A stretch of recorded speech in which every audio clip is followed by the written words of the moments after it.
Hello everyone, this is iKonakona, and here I'm playing as a spy on PL Goldrush. So I am equipped with the Your Eternal Reward knife, pretty cool knife, I will admit. The Ambassador, which I don't really use in this game, and the Invisiwatch. Now you're probably wondering, why am I using the Invisiwatch with this knife? The thing is, I'm looking for a challenge when I play spy. You know, I can always use my default loadout, and it's usually the same every single time. And so right now I'm looking for variety. I'm looking for a challenge with the spy. And I found that using the Invisiwatch with this knife is kind of a challenge because you can't choose your disguise here. These guys not even paying attention. I was gonna go for the heavy first. But that sniper, I got him first, and now I'm stuck with a heavy disguise. The thing is with this knife, it's a lot easier to use this knife when you have the cloak and dagger. I found that when you have the cloak and dagger watch, the first kill, which is probably your most important because that's when you don't have a disguise, right? The first kill is probably your toughest kill, and when you have the cloak and dagger, it makes the first kill a lot easier because all you have to do is wait right outside their spawn, wait for them to pass by, and then just silently decloak right behind them. And with the cloak and dagger, because you can just wait, you can really choose your target. So, you know, if you want a slow target like a soldier or heavy, you can choose to go for that. Or if you see like a sniper by himself, you can go for the sniper. With the Invisiwatch, it's a little bit different. Instead of your cloak being determined by your movement, like the cloak and dagger, you know, if you stay still, you'll stay invisible forever. By the way, here, I don't know why I went to that corner. It got me killed. I just walked right into his blade. That was stupid. But anyway, the Invisiwatch works a lot different than the cloak and dagger because with the cloak and dagger, you can't get cloak by picking up ammo, but you can stay invisible pretty much forever by just not moving. Whereas with this watch, the amount of time that you stay invisible is based on time, basically. You have a certain amount of time to stay invisible before your cloak drains away and you turn visible again. The thing is with this map, especially in this beginning part of the map, there are so many full ammo packs that using the Invisiwatch, the standard Invisiwatch, is deadly. Even the Dead Ringer as well. The Dead Ringer would work great because there are so many of these full ammo packs all over the place. By the way, this Pyro, I don't know why he was just playing with me. You shouldn't play with your food because it can do that. I was able to get one more kill before he killed me. I'm not sure why he was just like fooling around and tossing me up in the air. It's kind of weird. But yeah, this beginning part of this map is great for spies because there's so many ammo packs around. You can stay invisible for a very long time. And that actually leads up to, why I like to play with the Invisiwatch in general. I mean, I like the Dead Ringer, yes. I like the Cloak and Dagger sometimes, yes.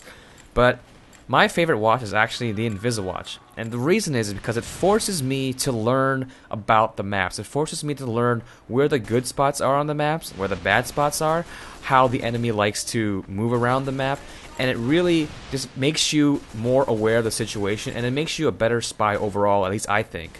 And so that's why I like to use the Invisiwatch, because it forces me to know where to go when I have to think on my feet. Here I'm by the way, I don't want to go in there because I don't know, it's just they're moving way too fast. They're moving way too fast here. Well, luckily there's a heavy right there, but now I'm stuck with a slow disguise. But yeah, using the Invisiwatch, it forces me to learn where everything is, where the ammo packs are, where the health packs are, how the enemy likes to move around, and I think that by itself is going to make me a better spy, and it helps me learn the maps a lot better. Now, I said before that I am looking to kind of mix things up a bit with the spy loadout, looking for more challenging loadouts. By the way, that medic just ditched that soldier, and I think he just realized that that soldier was about to get backstabbed. So yeah, I'm looking for different loadouts to try with the spy that are more challenging, and I think probably one of the most challenging, at least that I think is probably going to be the most challenging, is using the Dead Ringer with this knife. Now there are probably a lot of you out there who love the Dead Ringer with this knife, but you gotta remember that I have not been trained, air quotes, trained on this knife, and I don't really know how I would actually use it, because the way I play spy, and I try to always do this, try to make it a habit of mine, is that when I'm on my side of the line, my side of the front line, I am disguised as a friendly, some friendly other than a spy. And then when I'm on the enemy side, I disguise as the enemy. The thing is, the reason I do that is because I don't even want them to know that we even have a spy on our team.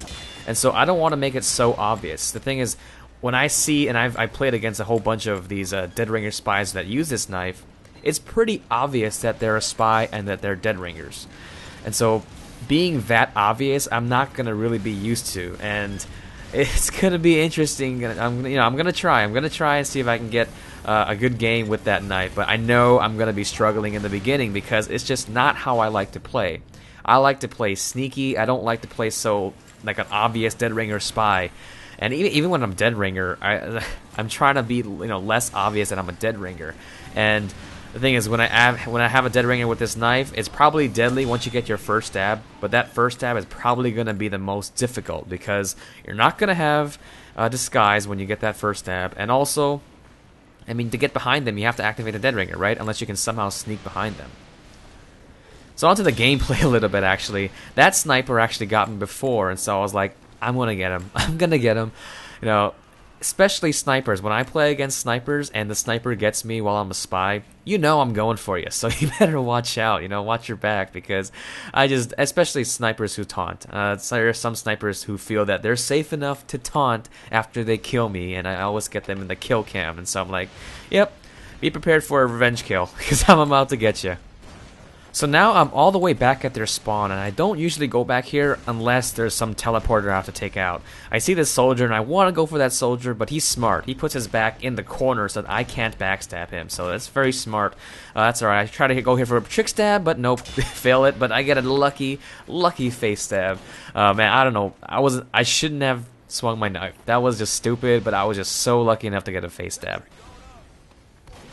So now that I have the soldier disguise, I'm trying to catch up to that engineer, and I'm just desperately trying to catch up here because the soldier is so slow. I ended up missing the stab. I do get the assist on that sentry gun, but that engineer is still alive, and I have no disguise now since I missed. So luckily these guys are always facing forward and not really checking behind them. I get a quick backstab here, and that soldier doesn't really notice me, so I just jump off the ledge and cloak. And I've noticed that I'm trying to learn to use these edges to cloak and decloak. Like if I jump off the edge, I know that the enemy can't see me, so it's a good opportunity to either cloak or decloak. I'm trying to cloak or decloak in areas where the enemy can't see me, and then it'll make me a less obvious spy. So jumping over this ledge here, and I see this medic, and watch this strafe. I didn't have to touch anything but D. All I had to do was strafe. Oh, actually, maybe I have to do a little bit of S and D to go backwards and strafe. But really, that was timed perfectly. I was expecting the medic to kind of strafe back and forth, but he just ran right into my knife. So thank you, medic, for doing that. It made my life a lot easier. So I get a backstab on that heavy, and now I'm stuck with the heavy disguise, and this medic obviously saw me because he's trying to shoot me, and so gotta run away. What's nice is that even though you're disguised as a slow class, when you cloak, you're pretty fast. You're back up at spy speed, and so you don't have to worry about too much. You can always cloak and run very fast. So luckily I escaped that medic. I don't know, he didn't get me for some reason. I was expecting to die because I was a heavy and I was so slow, but oh well. So there you go, your Eternal Reward spy. Pretty difficult at times, especially with the Invisiwatch, and I'm going to try with the Dead Ringer. I'm going to see how difficult it actually is with the Dead Ringer. If you're new around here and you enjoyed the video, you can click on that yellow button and subscribe to me. Also, 2 videos you may have missed.